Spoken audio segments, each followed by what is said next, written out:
What is up, everybody? Hopefully you're all having a great day. Today's video, we've got a couple fun things to discuss.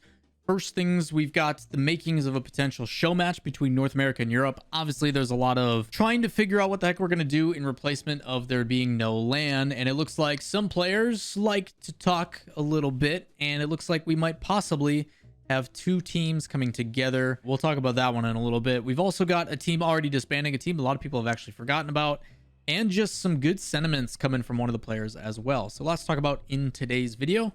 Let's get into it.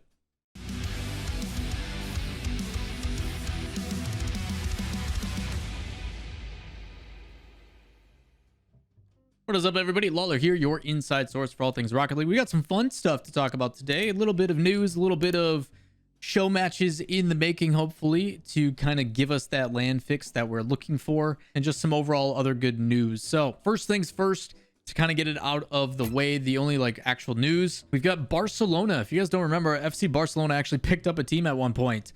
Taz, Freddy, and Nachto. Taz originally with Galaxy Racer before Arju. Also got Nachto, who at one point was with Endpoint and Name Seekers and everything else. And then you've also got Freddy, have been released from FC Barcelona. Barcelona has not really had the results like at all. And it's not surprising that they're releasing the team because the amount of money they're probably paying salary just doesn't really pay off. Funny enough, German Amigos, a team that is actually doing some upset things, obviously the grid winners to get in as the wild card, are not signed, and they replied with hi to the tweet of the announcement. Maybe you see Barcelona come and pick up a team for that last minute exposure. Never know.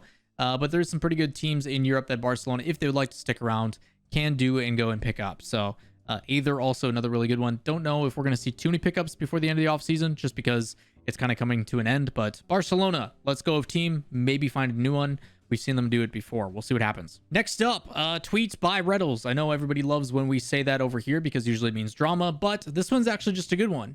If you guys have not watched the First Touch show, I don't even know if you can call it a podcast because it's not on any podcast apps. But the First Touch show with Dazarin, T-Bates, and Roldiz, they ended up having Nolly on recently, and Nolly was definitely spitting a little bit. Had some things to say, some bold opinions, which I love. And it ended up getting some conversation going. And at one point, Retals ends up putting out a tweet that says this: please let Firstkiller, myself, and any good NA East pro that wants to join us play Guild in a best of 7 on EU Ping. So he's willing to give Europe, and in this case Guild, the team that just won regionals, an advantage. Nolly, I think, kind of kicked things off on the First Touch podcast, if I remember correctly, saying that he didn't mean to feel egocentric, but he felt like they deserved to win it more than anybody else. And I don't know if it's just because of confidence in his team and how much effort they've been putting in on the grind, or maybe contrast to scrims and everything else, but feeling very confident in his decision. And Retals, of course, feeling pretty good about his own grind, is like, you know what, let's take one of the best players in North America first, myself, and someone else who's good in NA. We'll see who's up to it, and we'll play you guys, and we'll give you ping advantage. And you know what, even more so, I'll throw up $1,000 to the winner. I'll throw it into the prize pool. So Johnny Boy obviously gets tagged in it because Johnny's known for doing these kind of show matches, and says, should we run it? So a lot of people obviously replying and saying yes. And honestly, I think this is a cool thing to do. I think even though like wager matches have been kind of a weird gray area for like Warzone lately, because it's technically betting gambling in its own way, you're just putting up money on yourself. So I think you can kind of get away with it. But in this case, if you just run a show match, even if you're putting up your own money as the funding, it's just like throwing in a donation and doing it self-funded. It's kind of like what I did with the Brawl, you know, putting up $1,000 of my own money and going from there. So I think this is awesome. I don't know why we don't do more of this. It's just a matter of finding the willingness. It's always been the most difficult, trying to coordinate and get the pros. And once you have the willingness there, it'll come together. Someone will do it. And why not Johnny Boy, who's done plenty of show matches for 1v1s, just do 3v3s. So pretty awesome to see this. I want more of this, especially during the off season. I assume after the regionals or the RLCSX championships, or not LAN, as I'm going to call it, once not LAN finishes, I assume there is going to be some community ran tournaments and some stuff that happens during this time to kind of fill the 5-month void that is about to happen. Maybe they'll run like a dream hack or something once COVID vaccinations and stuff start to come through. Maybe like before September, maybe like August area, we might see a LAN. That'd be a pretty cool birthday present to me. I'm getting old. I'm turning 30 in August. But show matches and stuff like this, if players are willing to accept like a ping disadvantage and not use that as an excuse, I think there is ways you can do it. Someone in my chat on Twitch at one point said that they could do what is called a best of 8. And what you end up doing is you have 2 teams play and you have to win by 2. So you play, if a team is up 4-2, then they get advantage and you alternate servers. You could do it where you have to win by 2. That way you have to win on their server as well.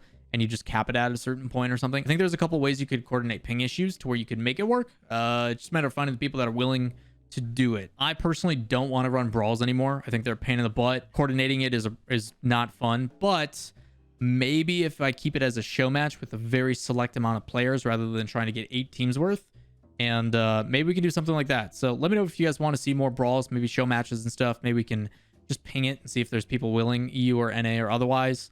The difficulty is prize pools, funding, all that kind of stuff.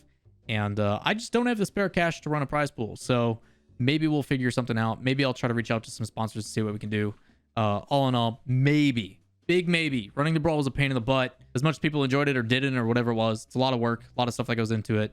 I commend Johnny for how much he puts into the show matches and stuff. I'm sure it's a lot easier on him doing 1v1s because he's only coordinating a handful of people. But again, if one person doesn't show, there goes the whole match. So obviously risk there. But we can assume that we're probably going to get a show match between Retals, Firstkiller, and some US East Pro, whoever they find, as well as against Guild. We'll see what happens. I'm looking forward to it. Should be a fun match.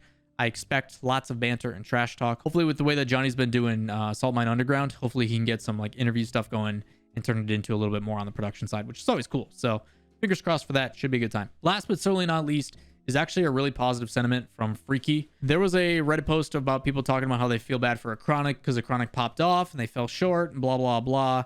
And he goes, everybody on Reddit feeling bad with the Chronic as if the loss didn't break Smilla's in my heart too. Which is true. And it, even though it feels like FreaKii is like being like, hey, what about me? What about my sympathies? He does bring up a really good point. He talks about, hey, like this is a common theme in Rocket League. And I totally agree. There's a lot of people, and this is a big generalization as well. Keep that in mind. But there's a lot of people that only focus on the star player. They only focus on the highlight, the flashy, the whatever. Even though Smilla's defense is impeccable, doing great backboard defense and doing a lot of things to keep the team even in the game. And without FreaKii putting away shots, the team wouldn't even have a chance to make it to the semifinals. But because the Chronic is the high flashy, he's the star player right now, he's the only one that gets the sympathy, while the other two are just like, well, heck, these guys, they're not Chronic. He also mentions, you know, Smilla got benched twice, fights back harder, and gets top 4 twice. So again, it is frustrating. I can imagine his perspective as well. I mean, FreaKii's always been one that's kind of been discredited or slept on or whatever you want to call it. And he also battles back to get into a position where, again, he's top 4. He's been doing it with ragtag teams for quite a while now. Smilla obviously getting benched from 2 teams by scrub back to back and then still having the performances has got to feel really freaking good. But to have that discredited and be like, oh, you know, poor a Chronic, he couldn't carry these guys when the other two are just as equally as important. The big reason why anytime people ask me to do a tier list of players, I don't like tier lists on individual players. Even though I do agree that there is more impact players, there are certain players that you can be like, yes, Firstkiller is cracked, duh. But it's his teammates that enable him to do that. Because if Firstkiller is out there on his own, yes, he can make some opportunities happen. But because of Turnturo, because of Taroko, and the way that they create space for him, the way that they help him with opportunities, and the way that they are there for passes and bailing him out on defense and stuff, it allows him to be super aggressive. So I personally, although I do agree there is some players that are high impact players that you can point out, I personally don't like the tier list or the top tier player list thing, because the team game is so important right now. Like, it is so valuable having everybody on your team with significant importance. You can't get away with, you can't skate by with 2 really good players and 1 iffy player or whatever. Like, it just doesn't work anymore. So it does bring up a good point. And FreaKii's tweet, I think, hits the sentiment is, even though the star player gets the love, we need to kind of focus in on the fact that it is a team effort and everybody involved is a big importance. It is also part of the reason why Mist went from being a super talented, methodical third man and decided, hey, I'm going to Envy. I want to be the flashy. I want to hit the crazy shots. I want to do this stuff because a couple reasons. Number one, it increases my own value as a player. It gets me picked up more. It gets more respect. And in the public eye, which does matter quite a bit, in the public eye, more people are going to recognize how good I am as compared to just this other guy that helps. I will always be a big fan of support players, people that do the little minute details, the people that really tie everything together. That's my personal fan base and the things that I really look.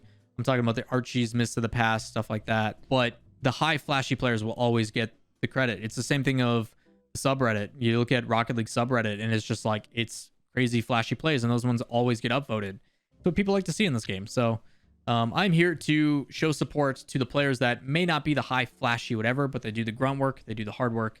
And not everybody can be like Turbo and win 4 world championships and build a name off of that play style. So FreaKii, I hear you, man. I'm with you. I agree with you.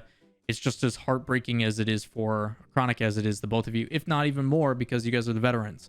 While Chronic, this is kind of his first taste. So that is going to wrap it up for today's video of Rocket League news. A little bit ranty, or a little bit kind of off topic and tangent-y, but hopefully you guys enjoy it. If you guys have any questions, comments, concerns, down below. Links to everything I'm talking about as well in the description, along with social medias.